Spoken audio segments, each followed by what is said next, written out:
तो देवियों और सज्जनों,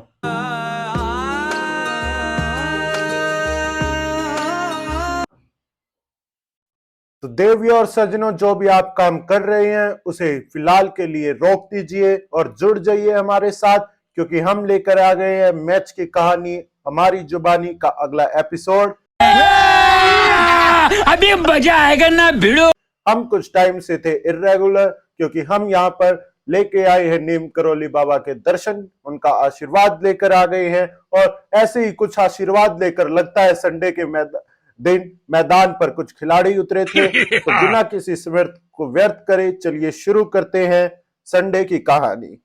तो मैच शुरू होता है यहाँ पे गुजरात और कोलकाता का। गुजरात को मैच के पहले झटका लगता है जब टॉस के लिए यहाँ पर उतरते हैं राशिद खान। हार्दिक पांड्या टॉस के लिए नहीं आते हैं क्योंकि वो इस मैच के लिए उपलब्ध नहीं है, लेकिन मैच उनके बगैर तो रुकने वाला था नहीं। तो मैच यहाँ पर टॉस जीतते हैं राशिद खान और पहले बल्लेबाजी का फैसला करते हैं, जो कि थोड़ा आश्चर्यजनक था क्योंकि अब तक पहला मैच है जिसमें किसी टीम ने टॉस जीता और पहले बल्लेबाजी का फैसला किया हो। लेकिन राशिद मियां से कुछ अलग तो आप एक्सपेक्ट कर ही सकते हैं। और ओपनिंग के लिए आते हैं रिद्धिमान साहा और शुभमन गिल। बड़ी संभली शुरुआत होती है, दोनों में से कोई अपना विकेट गिरने को तैयार नहीं होता, रन और बॉल खेल रहे होते हैं। लेकिन जैसे ही रफ्तार को करने की कोशिश करते हैं तेज, वहीं पर रिद्धिमान साहा को बाय बाय कर देते हैं सुनील नैरेन। एक बेहतरीन कैच वहां पर एन जगदीशन पकड़ते हैं, पीछे जाते हैं और गेंद पे लपक जाते हैं। बोलते हैं गेंद तुझे तो आज मैं छोड़ने वाला हूं नहीं। और इसी के साथ पड़ जाता है पहला विकेट। 5वें ओवर में स्कोर हो जाता है 33 पर 1।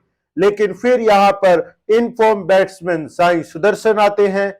साई सुदर्शन जिन्होंने पता नहीं किन के दर्शन कर रखे हैं, लेकिन जबरदस्त फॉर्म में चले हुए हैं और यहाँ पर बेहतरीन एक साझेदारी करते हैं शुभमन गिल के साथ और अच्छे अच्छे शॉट्स लगाते हैं। उधर सुनील नैरेन को भी यहाँ पर अच्छे शॉट्स लगाए थे। शुभमन गिल ने कवर्स पे से चौके निकालते हैं। साई सुदर्शन एक दो लंबे लंबे छक्के लगाते हैं, कुछ अच्छे चौके भी लगाते हैं। एक बढ़ती हुई साझेदारी को यहाँ पर एक बार फिर से सुनील नैरेन तोड़ देते हैं, जबकि शुभमन गिल कोशिश करते हैं कि इन्हें मैं वापिस गेंद के साथ बाहर भेज दूं, वेस्ट इंडीज के लिए रवाना कर दूं बॉल को, लेकिन बॉल रह जाती है मैदान में ही और हो जाते हैं वो कैच आउट। एक अच्छी कैच पकड़ते हैं उमेश यादव और शुभमन गिल को यहाँ पर अपना साथ छोड़कर जाना पड़ता है और 39 के निजी स्कोर पर वह हो जाते हैं आउट। फिर आते हैं अभिनव मनोहर। अभिनव मनोहर सोचकर आए थे कि आज तो ऐसा तहलका मचा दूंगा, आज तो मैदान में आग लगा दूंगा। हर गेंद पे मारने की कोशिश करते हैं, लेकिन उनकी इस आग को बुझा देते हैं श्रेयस शर्मा। श्रेयस शर्मा जो कि एक अच्छा एक्सपेक्ट है, 19 साल के हैं, आज तक कभी प्रोफेशनल क्रिकेट खेला नहीं। कहते हैं वो तो छोटे लोगों के लिए होता है, मैं तो सीधा आईपीएल खेलता हूं। और अभिनव मनोहर को कर देते हैं क्लीन बोल्ड। टीम लग रहा होता है यहां से थोड़ी संकट में आ सकती है, क्योंकि यहाँ पर मिलर नहीं आते, आते हैं विजय शंकर। लेकिन विजय शंकर के यहाँ पर कुछ और ही इरादे थे। आते ही कुछ बेहतरीन शॉट्स लगाते हैं, चारों तरफ मैदान के अच्छे अच्छे शॉट्स लगा रहे होते हैं। लगता है टीम का स्कोर 180-90 तक आराम से चला जाएगा। फिर यहाँ पर साई सुदर्शन को फिर से सुनील नैरेन चलता कर देते हैं। साई सुदर्शन 53 रनों की एक अच्छी पारी खेलकर सुनील नैरेन का हो जाते हैं शिकार। लेकिन विजय शंकर सोचते हैं अभी तो कहानी को शुरू करते हैं और ये लंबे लंबे छक्के लगाते हैं। फर्ग्यूसन को फर फर उड़ा देते हैं, उनके पर काट देते हैं उनके और गेंद को लगा देते हैं वो पर। और उसके बाद आते हैं आखिरी ओवर करने शार्दुल ठाकुर। ठाकुर को जो ठोकते हैं, इतने लंबे लंबे 3 छक्के लगाते हैं और मैदान में मैच में इतनी जान फूंक देते हैं और अपनी टीम का स्कोर पहुंचा देते हैं यहाँ पर 200 के पार। गुजरात टाइटंस बनाती है 204 रन 4 विकेट के नुकसान पर। और बल्लेबाजी के लिए आती है अब केकेआर की बारी। ओपनिंग करते हैं रहमानुल्लाह गुरबाज और एन जगदीशन। मोहम्मद शमी, जिनको क्षमा चढ़ा हुआ है एक शुरुआत में ही विकेट चिटकाने का, वो इस मैच में भी रहमानुल्लाह गुरबाज को कर देते हैं आउट।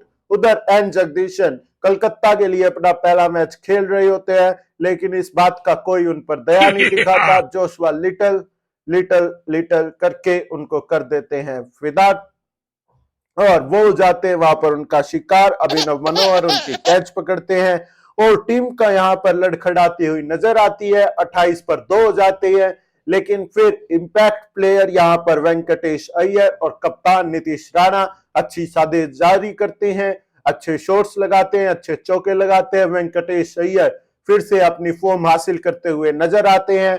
खड़े खड़े वो शॉट्स लगाते हैं, स्टैंड एंड डिलीवर उनकी पॉलिसी है। ज्यादा वो चलना या फिर कदमों का इस्तेमाल करना पसंद नहीं करते। बेहतरीन अच्छे अच्छे शॉट्स लगाते हैं और 100 रन की साझेदारी करते हैं एग्जैक्ट। और 128 रन पर टीम को लगता है अगला झटका, जबकि नीतीश राणा हो जाते हैं अलजारी का शिकार। और यहां पर लगता है कि टीम अब तो एक मैच में पकड़ आ चुकी है, क्योंकि 128 का ही स्कोर था और अभी तो आने बाकी थे सुनील नरेन, आंद्रे रसल, शार्दुल ठाकुर, जो कि पिछले मैच में तीनों ही लाजवाब खेल रहे थे। लेकिन यहाँ पर सुनील आंद्रे रसल पिछले मैच में भी कम पे ही आउट हुए थे, उससे पिछले मैच में अच्छा किया था उन्होंने। लेकिन यहाँ पर राशिद मियां के कुछ और ही इरादे थे। राशिद मियां एक ओवर लेकर आते हैं और जो मैच यहाँ पर कलकत्ता की तरफ जा रहा था, उस मैच में अपनी मीठी मीठी जलेबी अफगान जलेबी को डालते हैं और जलेबी इतना तहलका मचाती है, किस किस तरफ से वो जलेबी को घुमाते हैं किसी भी बल्लेबाज को समझ में नहीं आता। पहले बनते हैं उनका शिकार आंद्रे रसल। अगली ही गेंद पर सुनील नरेन यहाँ पर अफगान जलेबी को अफगान वापस पहुंचाने की कोशिश करते हैं, लेकिन बाउंड्री पर हो जाते हैं शिकार। और उसके बाद शार्दुल ठाकुर, पिछले मैच के लॉर्ड ठाकुर को यहाँ पर लॉर्ड नाम कर देते हैं उन्हें, और पहली गेंद पर एलबीडब्ल्यू करके मैच को अपनी तरफ ले आते हैं। यहाँ पे लगता है कि अब तो गुजरात की जीत सुनिश्चित हो गई है, लेकिन अभी तो भगवान का कुछ और सोचा समझा हुआ प्लान था। अभी तो गेम बाकी था। आखिरी ओवर में चाहिए होते हैं 29 रन और सामने होते हैं यहाँ पर उमेश यादव और उनका साथ दे रहे हैं रिंकू सिंह, और बॉलिंग के वक्त यहाँ पर होते हैं यश दयाल।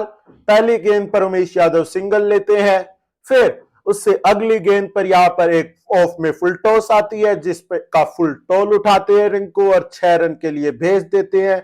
लेकिन गेंदबाज अपनी गलती से सीखता नहीं, अब लेग में फुल टॉस देता है तो लेग में फाइन लेग के ऊपर छक्का लगा देते हैं रिंकू।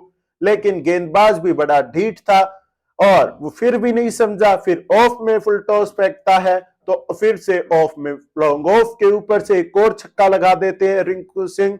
यहाँ पर यश दयाल उनसे कहते हैं कि ऐसा मत करो मेरी जान, लाइफ में कुछ अच्छा करो यार।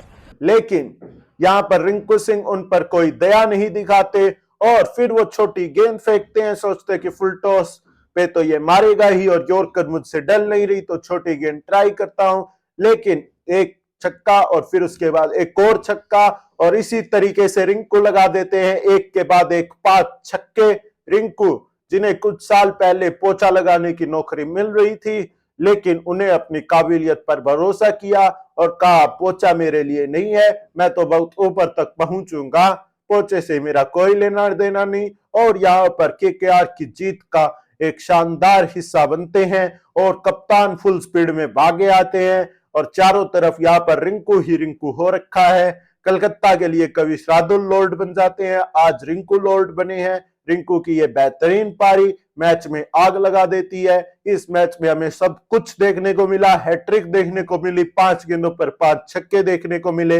लेकिन शाम तो अभी बाकी थी, क्योंकि इसके बाद होता है अगला मैच शुरू। अगला मैच यहाँ पर होता है पंजाब का और एसआरएच का। एसआरएच जो कि अब तक सबसे फिसड्डी टीमों में से एक लग रही थी, लेकिन हाँ दिल्ली से सही लग रही थी। दिल्ली सबसे फिसड्डी सबसे रद्दी टीम लग रही है फिलहाल तो, लेकिन दिल्ली की खैर बात छोड़ो। अब बात करते हैं दूसरे मैच की। यहाँ पर शिखर धवन टॉस हार जाते हैं, जिसके कारण मुस्कुराता हुआ चेहरा वापस ले जाते हैं और पैडअप करके आ जाते हैं बल्लेबाजी करने। उस तरफ से भुवनेश्वर पहली गेंद पर पिछले 2 मैचों में शानदार बल्लेबाजी कर रहे प्रभ सिमरन सिंह को कर देते हैं चलता, एलबीडब्ल्यू कर देते हैं। भुवनेश्वर ने पहले ओवर में विकेट काफी टाइम बाद चटकाया, लेकिन अच्छा लगा उन्हें विकेट्स के कॉलम में उनका विकेट देखते हुए। हमें भी भुवनेश्वर थोड़े और विकेट चटकाया करो। उसके बाद यहाँ पर आते हैं मार्को यंसन जिन्हें मौका मिल रहा होता है आदिल रशीद की जगह पे। मार्को यंसन इस मौके का भरपूर फायदा उठाते हैं। पहले करते हैं वो धवन को माफ कीजिएगा, पहले करते हैं वो यहाँ पर मैथ्यू शॉर्ट को चलता, जो कि पंजाब के लिए डेब्यू कर रहे थे। उसके बाद एक बेहतरीन गेंद डालते हैं और यहाँ पर जितेश शर्मा को भी चलता कर देते हैं। फिर आते हैं सैम करन, टीम लड़खड़ाई हुई नजर आती है। सैम करन यहाँ पर थोड़ी सी पार्टनरशिप करते हैं। जो स्कोर 22 पे 3 हो गया था उसको यहाँ पर 63 रन तक लेके जाते हैं। एक अच्छी साझेदारी बनती हुई नजर आती है, लेकिन फिर सैम करन यहाँ पर गेंद को बाहर पहुंचाने के चक्कर में यहाँ पर हो जाते हैं शिकार मयंक मार्कंडे का, जो कि काफी टाइम बाद आईपीएल में जिन्हें मौका मिल रहा है, मौके का भरपूर फायदा उठाते हैं और सैम करन को कर देते हैं बाय बाय। भुवनेश्वर यहाँ पे एक अच्छी कैच पकड़ते हैं। फिर आते हैं यहाँ पर जिम्बाब्वे के पाकिस्तानी खिलाड़ी सिकंदर राजा, जो कि इंपैक्ट प्लेयर के तौर पर आते हैं। टीम यहाँ पर इंपैक्ट प्लेयर में रबाड़ा को यूज नहीं करती, सोचती है बैटिंग में जरूरत है, लेकिन राजा तो यहाँ पर कुछ और ही सोच के आए थे। राजा का राज खत्म करते हैं। यहाँ पे उमरान मलिक उनकी एक गेंद को अपर कट लगाने की कोशिश करते हैं, लेकिन स्मार्ट कप्तानी, क्योंकि यहाँ पर थर्ड मैन काफी क्लोज खड़ा हुआ था और यहाँ पर थर्ड मैन पे वो शिकार हो जाते हैं। उसके बाद आते हैं शाहरुख खान, कुछ नहीं करते। आते हैं हरप्रीत बरार, कुछ नहीं करते। आते हैं राहुल चहार, कुछ नहीं करते। नाथन एलिस, कुछ नहीं करते। शिखर दूसरे छोर पर खड़े होते हैं, सोच रहे होते हैं मेरी बैटिंग कब आएगी, मैं क्या ही करूं, उस छोर पर खड़े रहते हैं। यहाँ पर मयंक मार्कंडे अपनी फिरकी में सबको शिकार बना रहे होते हैं। 4 ओवरों में 15 रन देकर 4 विकेट चटका देते हैं। उमरान मलिक भी अपने विकेट्स के कॉलम में विकेट इंक्रीज करते हैं और 4 ओवर में 2 विकेट चटकाते हैं। लेकिन कहानी अभी बाकी थी। ये शाम आज हमें कुछ और भी दिखाना चाहती थी। एक बेहतरीन इनिंग हम देख के आए थे। खैर 2 बेहतरीन इनिंग, क्योंकि वेंकटेश अय्यर ने भी काफी अच्छा खेला था। अब यहाँ पर बारी थी तीसरी बेहतरीन इनिंग की। लास्ट विकेट के साथ शिखर धवन, जो कि यहाँ पर मोहित राठी हरियाणा से लेग स्पिन आते हैं, उन्हें 1-2 ही बॉल खेलने देते हैं, बाकी सारी गेंद खुद खेलते हैं और यहाँ पर दे चौके और छक्के भी लगाते हैं। अब तो धवन यहाँ पर रिवर्स स्वीप मार रही हैं, स्कूप मार रहे हैं। धवन जिस फॉर्म में लग रही हैं काफी शानदार हो सकते हैं अगर भारतीय टीम उन्हें चुनती है, लेकिन बेचारे यहाँ पर 99 पर नाबाद रह जाते हैं। 1 रन और करते तो उनकी यहाँ पर एक और सेंचुरी हो जाती, लेकिन बेहतरीन खेल रहे हैं, बेहतरीन यहाँ पर मुजाहिरा दिखाते हैं और सबका मन कर देते हैं खुश। और यहाँ पर क्राउड शोर से उनका स्वागत करती है और जो स्कोर लग रहा था कि 70-80 पहुंचेगा, उस स्कोर को पहुंचा देते हैं 143 तक और यहाँ पर 144 का टारगेट होता है। वहां पर ओपनिंग करते आते हैं बहुत ही महंगे खिलाड़ी हैरी ब्रूक मयंक अग्रवाल के साथ। हैरी ब्रूक अपनी फॉर्म से जूझ रहे थे। इस बार सोचते हैं कि संभली शुरुआत करेंगे, ज्यादा बड़ा स्कोर नहीं है तो आराम से खेलने की कोशिश करते हैं, लेकिन आराम से तो खेलते रहते हैं मयंक अग्रवाल के साथ, लेकिन उस टच में दोनों में से कोई नजर नहीं आता और पहले बनते हैं हैरी ब्रूक अर्शदीप सिंह का शिकार और चूना लगा दिया और उसके बाद मयंक अग्रवाल बनते हैं राहुल चहार का शिकार। मैच में यहाँ पर जान आ रही लगती है, लगता है कि पंजाब यहाँ पर कुछ कर सकती है, लेकिन राहुल त्रिपाठी का यहाँ पर कुछ और ही इरादा था। पिछले मैचों में जूझ रहे राहुल त्रिपाठी यहाँ पर कुछ अच्छे शॉट्स लगाते हैं और चौके छक्के लगाने शुरू करते हैं, सिंगल डबल्स लेते हैं, एडन मार्करम का साथ देते हैं। मार्करम भी सिंगल डबल पर निर्भर करते हैं, कुछ चौके लगाते हैं और जिम्मेवारी यहाँ पर राहुल त्रिपाठी को ही देते हैं। राहुल त्रिपाठी जो अपनी 50 पूरी करते हैं और एक ऐसी साझेदारी बनाते हैं जिसने पंजाब की उम्मीदों को खत्म कर देती है और मैच को 18वें ओवर में 17.1 ओवर में स्कोर को कर देते हैं चेज और पंजाब को यहाँ पर अपनी पहली हार का सामना करना पड़ता है। और एसआरएच की मालकिन काव्या जो कि यहाँ पर इंटरनेट पर काफी फेमस चल रही थी, क्योंकि पिछले मैच में जब वो पहला विकेट चटकाते हैं वहां पर तो इतना शोर मचाती हैं, फिर मैच के बाद बेचारी रोने लग जाती हैं। इस बार उन्हें मैच के बाद भी हंसने का मौका मिला है। जी हाँ, एसआरएच यहाँ पर जीत गई है, पॉइंट्स टैली में उन्होंने अपनी शुरुआत कर ली है। अगर कोई टीम यहाँ पर 0 पर है तो वो है दिल्ली और मुंबई, उनमें से भी एक टीम कल आपको शुरुआत करती हुई नजर दिखेगी। तब तक के लिए मैं आपसे विदा लेना चाहूंगा। इस एपिसोड को ज्यादा से ज्यादा शेयर करें, अपने मित्रों तक पहुंचाएं, अपने फ्रेंड्स तक पहुंचाएं। तब तक के लिए टाटा बाय बाय।